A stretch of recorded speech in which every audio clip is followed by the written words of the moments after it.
You have to watch this. I think I found the most disturbing footage in national park history, and it comes from Zion.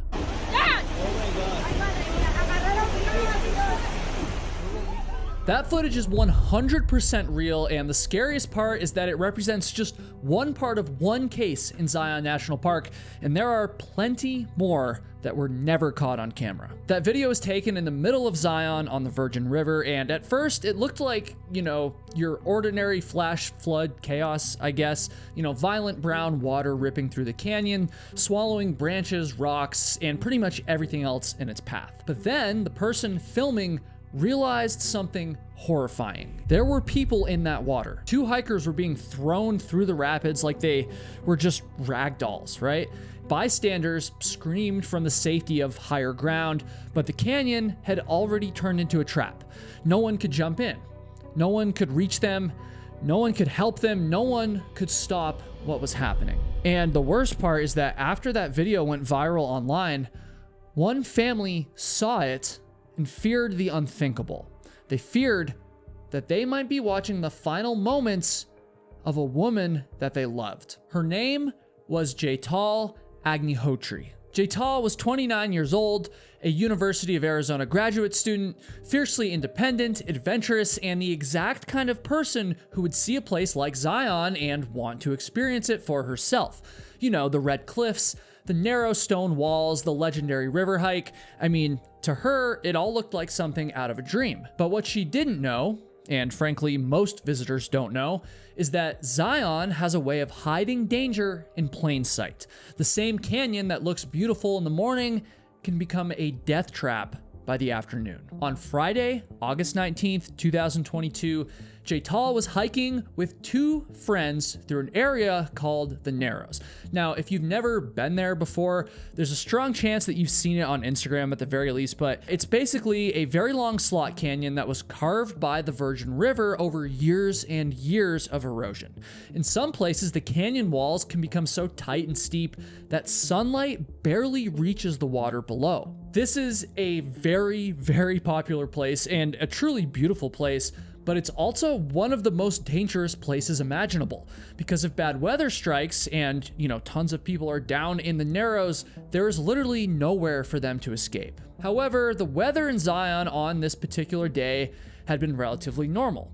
The high temperature was forecasted to be around 93 degrees Fahrenheit, which is around 33 degrees Celsius, with very little precipitation expected. But then, almost out of nowhere that afternoon, rain started to hit the park like a freight train. Oh, and by the way, if you enjoy hearing true wilderness stories told by a non-AI voice, then please consider hitting the subscribe button and helping us reach our goal of 1 million subscribers. If you look at our number, you'll see that we are very, very close, and so it would really mean a lot to me if you subscribed right now. Thank you guys. So when the rain started to fall, Jaytal's 2 friends decided that it was probably time for them to get to safety and call it a day.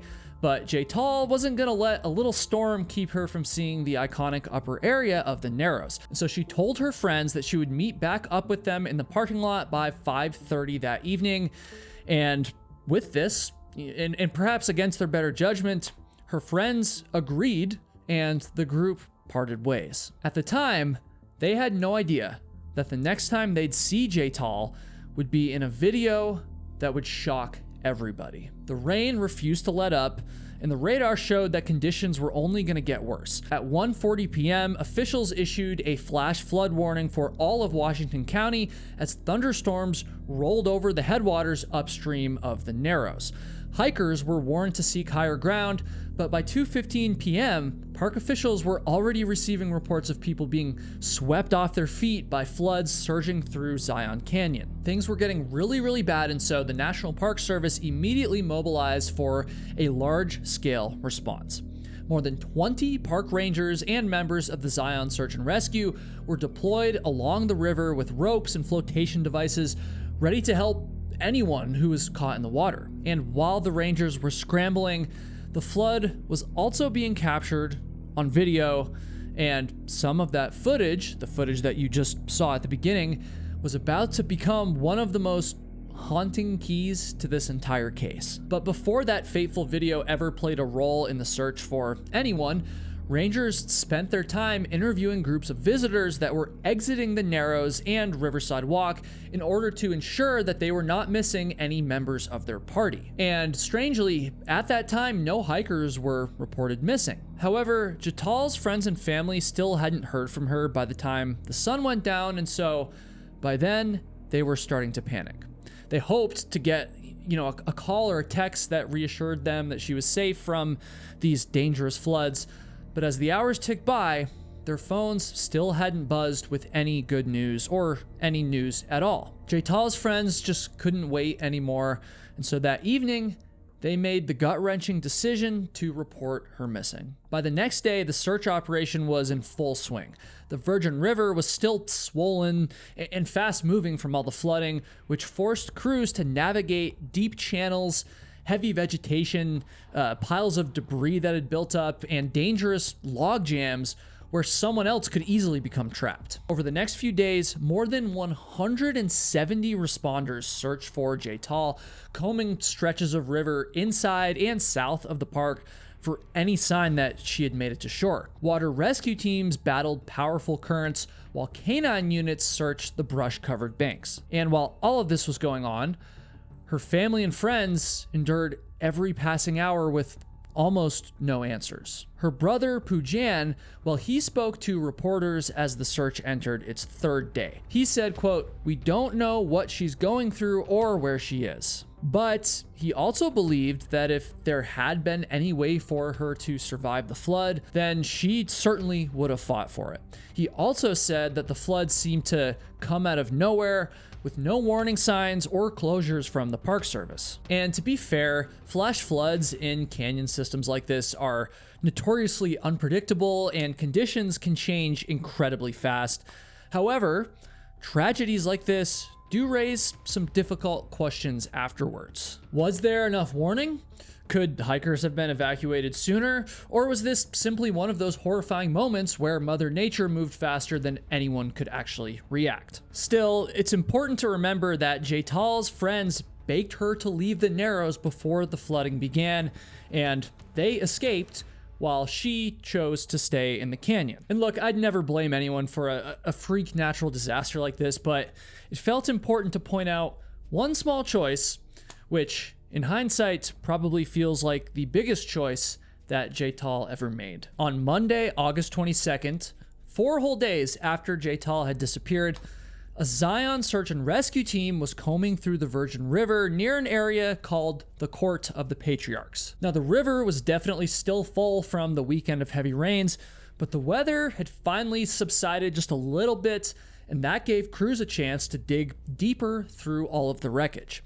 And as they trudged along the banks of the river, they carefully stepped over driftwood and debris, gazing into this muddy river that suddenly seemed calm compared to all the destruction it had literally just caused days earlier. And it was in this moment that one of the crew members spotted something strange just underneath the water's surface. He called out to his team, and as they gathered around this mysterious object, they all began to realize what they were looking at.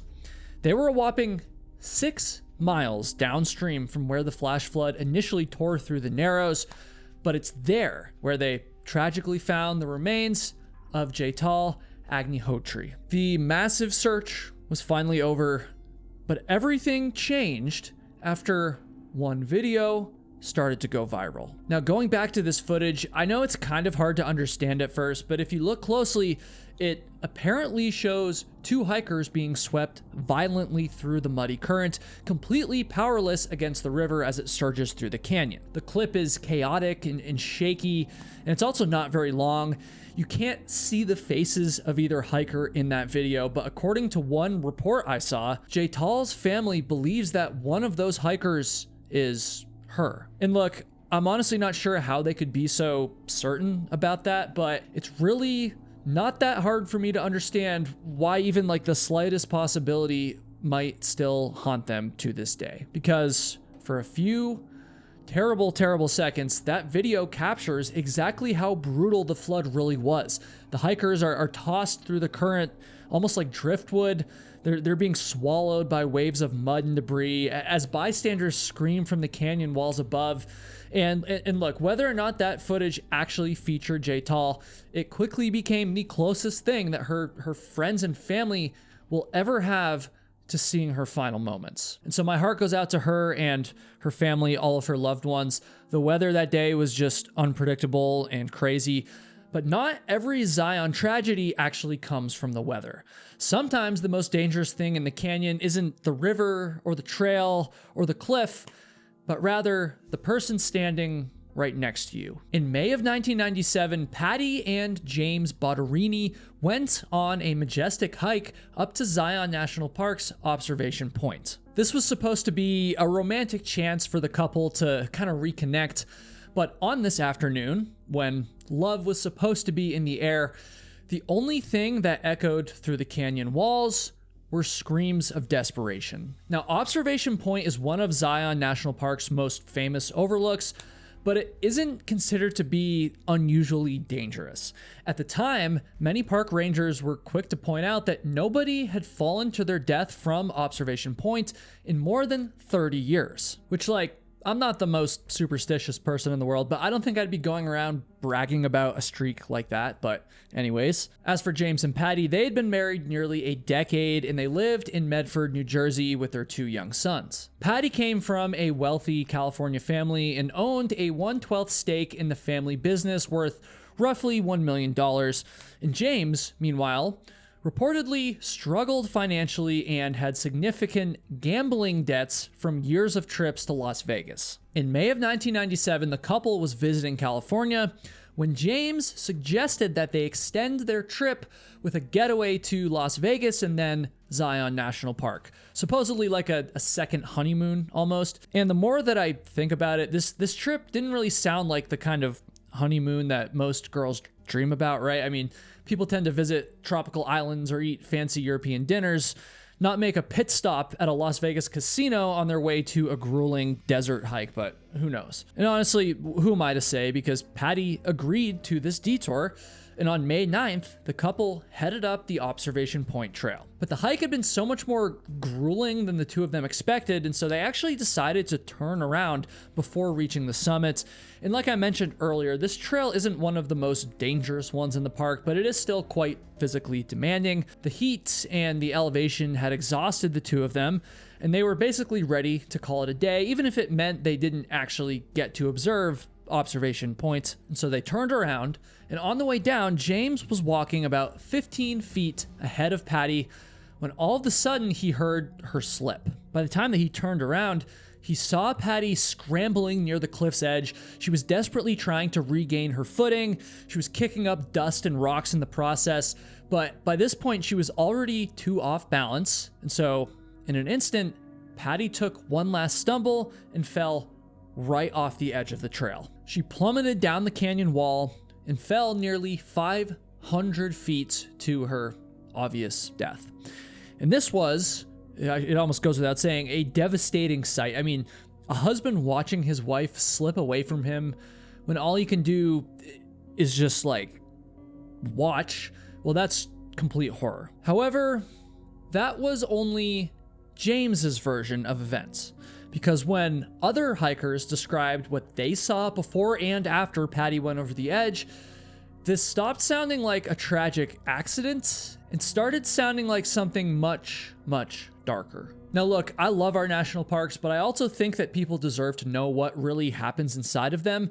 And honestly, I couldn't keep telling these stories to you week after week without brands that support the channel and without coffee. And that's why Trade Coffee is the sponsor of this video. Folks, cold brew season is here. I love cold brew, but I don't love paying coffee shop prices every single time that I want one. I mean, at a certain point, I'm not buying coffee anymore. I'm basically financing a cup of caffeinated ice. Like, what is that? And that's where Trade comes in. Trade makes it easy to make better cold brew at home because they're not just sending you random beans and then hoping you figure it out by yourself. Instead, you take their quick online quiz and their team of expert baristas, tasters, and Q graders will match you with coffee based on what you actually like. And by the way, I've got a massive offer for you in just a second, so stay tuned. But I love how they match you with these coffees because my usual coffee expertise is basically, this tastes good, or This tastes like something I filtered through a dirty hiking sock. Ugh. One of the coffees that I got through Trade was Space Cadet from Atomic Coffee Roasters, and honestly, that's exactly the kind of thing I love about Trade.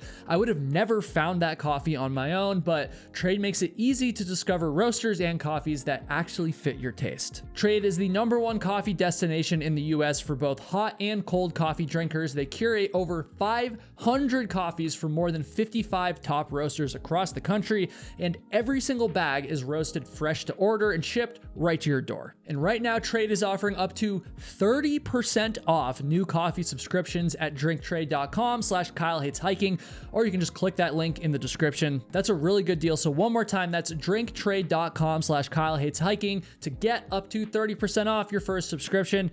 And okay, now let's get back to these stories. So James claimed that Patty simply just slipped and fell, but the other hikers nearby described a very different feeling on that trail. A retired couple from Arizona, Donald and Glenda Cox, had passed the Butterinis on the trail shortly before Patty's tragic fall. As they continued hiking, they heard scuffling behind them and then looked up just in time to see Patty falling through open air, which is very disturbing. But what disturbed them the most, however, was the complete silence.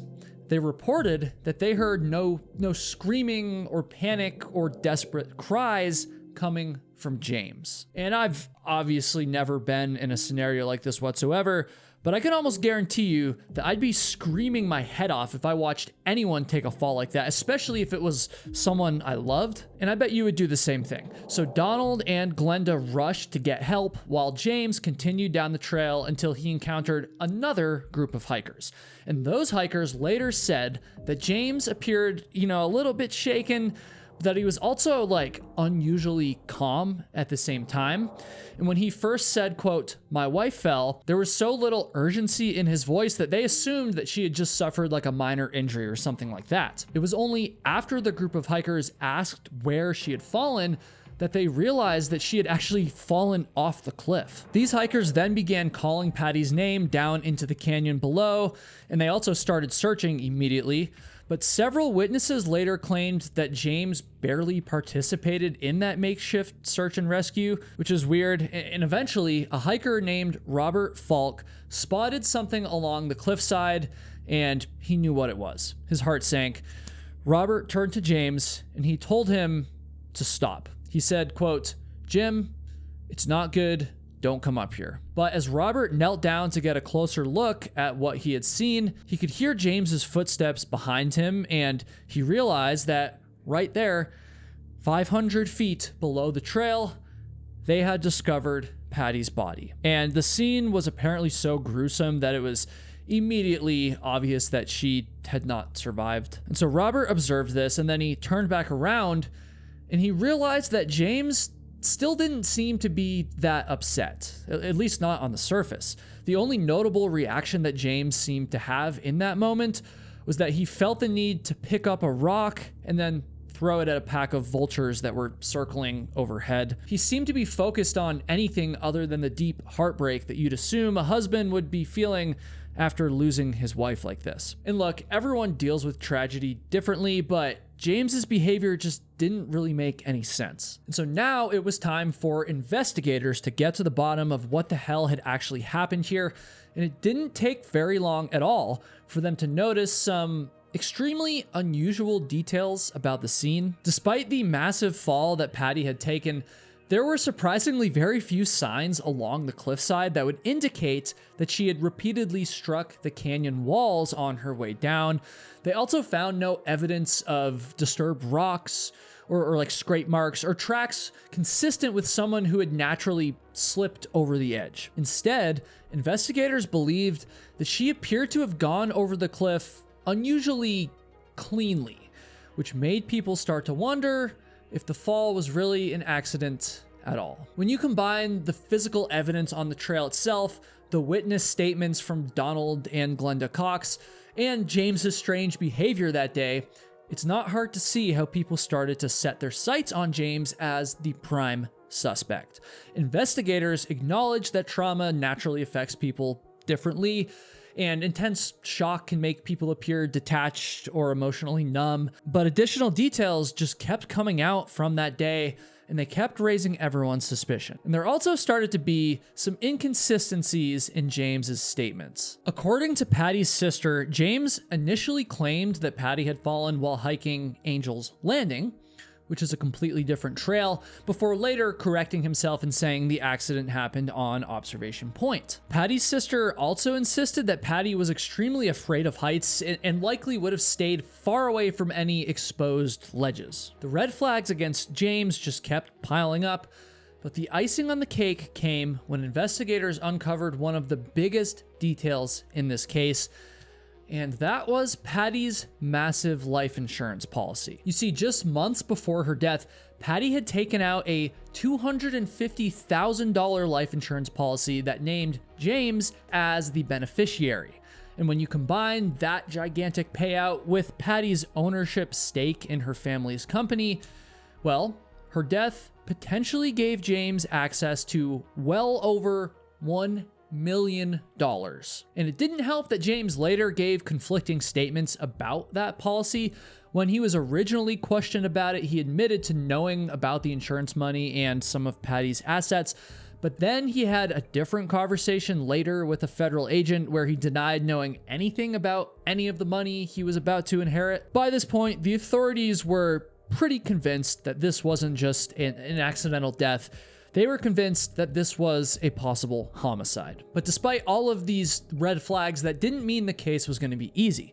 On top of originally concluding that Patty's death had been an accident, the alleged crime scene was extremely compromised. Like, think about this. Observation Point had remained open to the public for 5 days after Patty's fall, which meant that potential evidence could have been contaminated by random hikers. It's just a very, very difficult one for prosecutors, and so James walked free for years while those federal prosecutors slowly gathered enough evidence to make their move. And so finally, in October of 2000, James was indicted by a federal grand jury, but strangely, he wasn't charged with murder. Instead, prosecutors pursued charges including domestic violence, false statements to a federal officer, and wire fraud tied to his attempts to collect insurance money after Patty's death. And it took even more time, but by November of 2002, at this point more than 5 years after Patty had fallen, James finally stood trial in federal court. The trial even featured a fall trajectory analyst who suggested that Patty had been forcefully propelled outward rather than simply stumbling. The defense countered with another specialist who argued that the motion could still be consistent with an accidental stumble if Patty had awkwardly turned or lost her balance near the edge. As the experts went back and forth, the line between fact and speculation only seemed to blur more and more.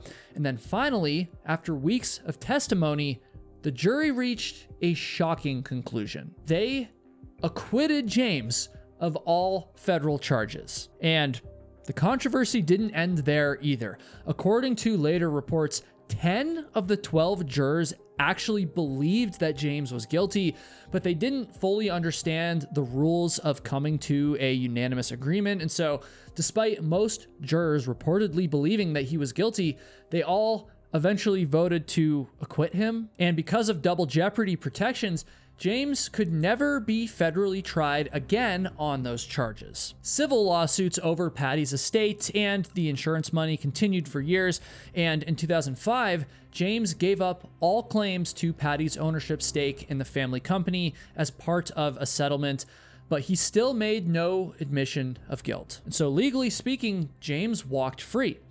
But in the minds of so many people who followed the case, Patty's fall has never looked like an accident at all. And honestly, I don't really know who to believe. And while Patty's story is disturbing because no one can agree on what happened, this next Zion tragedy is horrifying for the exact opposite reason. Everyone knows exactly what happened.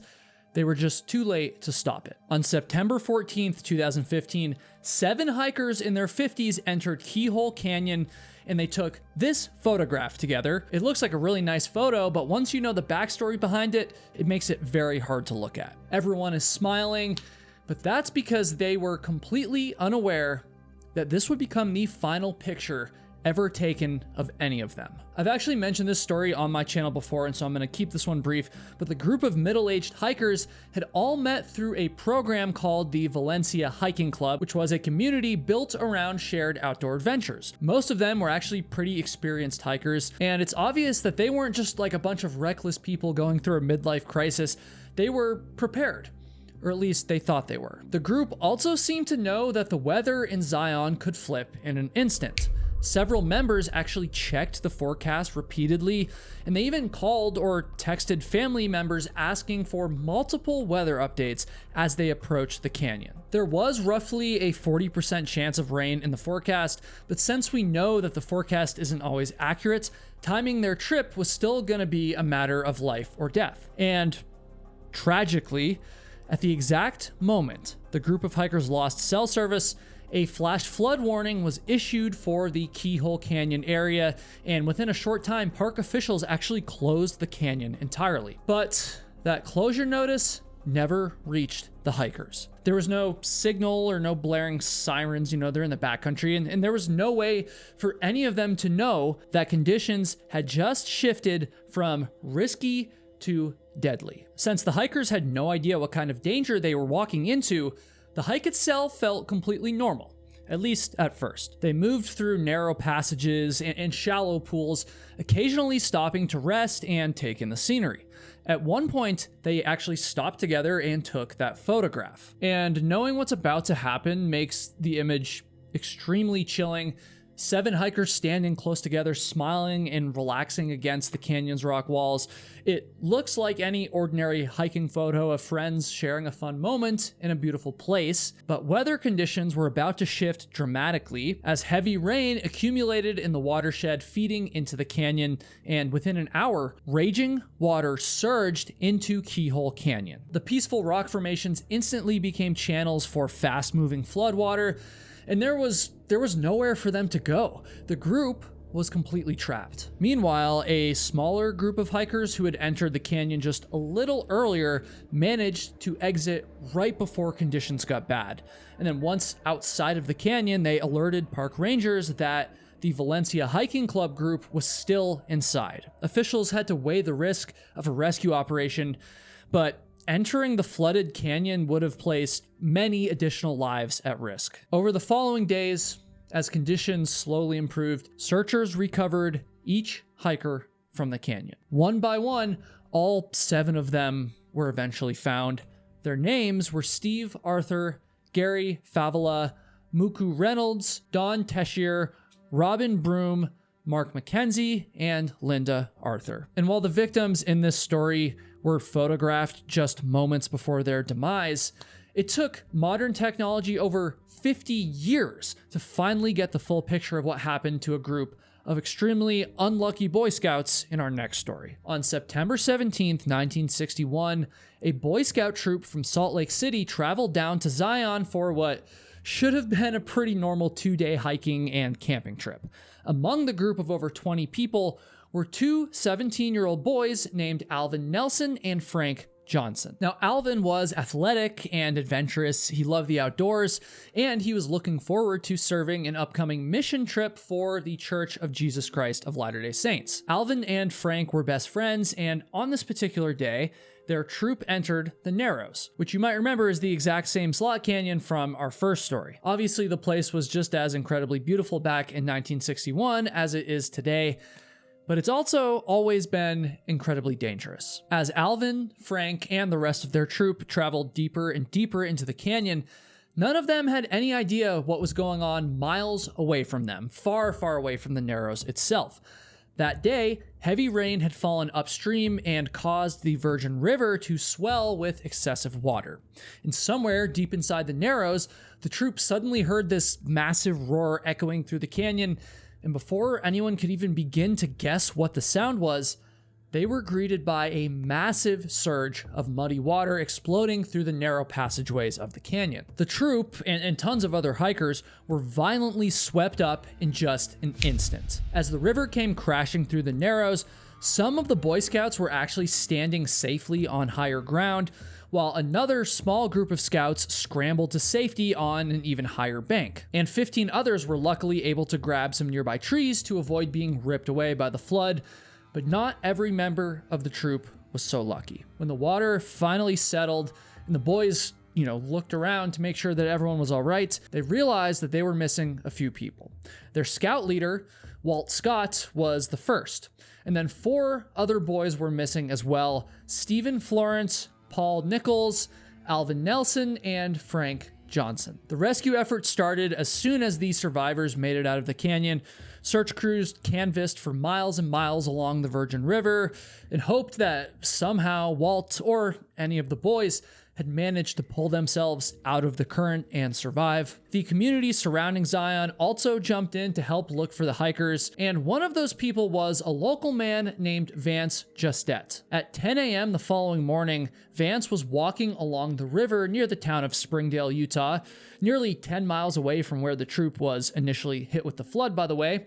And even though they were, far from that initial flood zone, the destruction was still extremely clear. As Vance looked along the banks of the river, he saw something strange poking out from a pile of driftwood that had swept up on shore. He took a few steps closer, and he stopped in his tracks when he realized exactly what he was looking at. It was a pair of human legs. Vance was obviously shocked, but he also knew that there was this active search going on, and so he got a closer look, and he realized that the legs belonged to a body that was stuck between the pieces of driftwood. The victim's clothes looked like they had been ripped off, and now only a pair of white tennis shoes remained. Vance contacted the sheriff's office, and when they arrived on scene, they discovered that the remains belonged to the scoutmaster, Walt Scott. I mean, it was just brutal. The flood had literally ripped his clothes off and dragged him for miles before finally dropping him there for whatever reason. And then, a few hours later, the authorities were able to locate the bodies of Stephen Florence and Paul Nichols. Stephen had also gotten lodged between pieces of driftwood just a short distance from where Walt's body was found, and Paul had gotten trapped between 2 trees near Zion's South campground. After a very long and difficult day of searching, the flood had tragically claimed the lives of 3 people, but 2 others were still unaccounted for. And so the authorities were left asking themselves, where the hell were Alvin and Frank? Crews continued to scan the river for any clues that might lead them to the 2 boys, but days, weeks, and eventually months passed without any new discoveries. It was almost as if the river had simply swallowed the boys up and then refused to spit them out. The lack of progress forced the official search to eventually wind down, and then the families of the 2 boys were stuck with years and years of living with the unknown. Alvin's sister, Dora Lee Freebairn, later talked about how difficult it was to live with all of the unanswered questions. What if the boys had managed to survive longer than people realized? What if rescuers were searching in the wrong places? What if the boys were somehow still alive? As years slowly turned into decades, it started to seem more and more likely that the canyon would never give either boy back. That is until 2006, when a random man discovered something shocking while swimming in the Virgin River. According to Chief Kurt Wright of the Springdale Police Department, the swimmer had uncovered the top half of a human skull and then turned it in, as you do, right? And the moment that he saw it, Chief Wright immediately wondered if it had belonged to the missing Boy Scouts from 1961. In his mind, the disappearance of Alvin and Frank was one of the park's only, truly unsolved tragedies.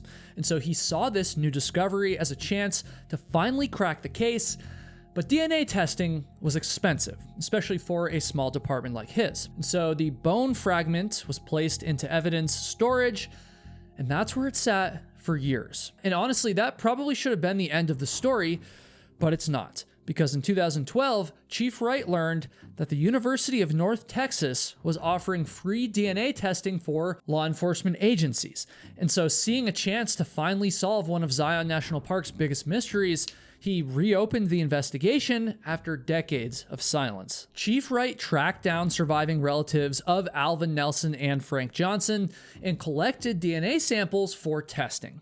And can you just imagine getting that call out of nowhere, by the way? I mean, Decades after a family member vanished, police suddenly saying that they might have found him. I mean, that's pretty crazy. Alvin's sister Doralee said that it brought all of the emotions just rushing back like instantly. Chief Wright waited for the results until one day his phone rang. He answered it with hope, but the voice on the other end was the lab technician who told him that the skull fragment was not a match for Frank Johnson's DNA. And so Chief Wright hung up and sat for a moment in his disappointment. I mean, his odds of getting answers were just chopped in half. But then a week later, his phone rang again. And this time, the lab technician had a lot better news. They told Chief Wright that after more than 5 decades, modern science was able to determine that the skull fragment did belong to the other missing boy, Alvin Nelson. And this tiny piece of proof had spent all of those years deep beneath the floodwater, the rock slides, and layers of canyon sediment in the Virgin River. And despite all of the official search efforts, it took basically a random and almost accidental discovery to bring the truth to light. And so for the first time since 1961, Alvin's family finally had some closure, but it remains to be seen if Frank Johnson's family will ever get the same. My heart goes out to the family of both of the boys, as well as the families of all of the victims I talked about in this video. Please show all of them some love in the comments. I always appreciate it when you guys do that. And if this is your first time watching, I hope you enjoyed the video. And if you're a new viewer, I hope that this video earned your subscription. And if you liked this video, YouTube seems to think that you'll like this one next. And so give it a click. And I appreciate all of you so much for watching, and be safe if you're ever in Zion National Park.